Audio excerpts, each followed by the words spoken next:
আমি এমন একটি কলা গাছের পাশে বসে রয়েছি।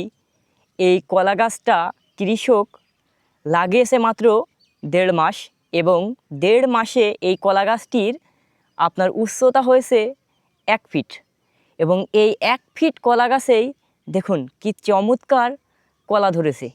এটা সাধারণত আপনার দুধসর্বী কলা এবং দেখুন 3টা ছড়া কিন্তু কলার অলরেডি পড়ে গেছে।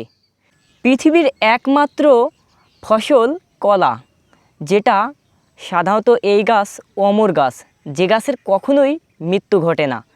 এই গাছটি যদি কেটে দিই এর গোড়া দিয়ে আবার সাধারণত তেওড় বা পালসি বের হবে, সেখান থেকে আবার গাছে নতুন রূপান্তরিত হয়ে যাবে।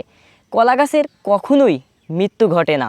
এই গাছটিকে মহান আল্লাহ পাক রব্বুল আলামিন অমর গাছ হিসাবেই পৃথিবীতে একমাত্র সাধারণত সৃষ্টি করেছেন।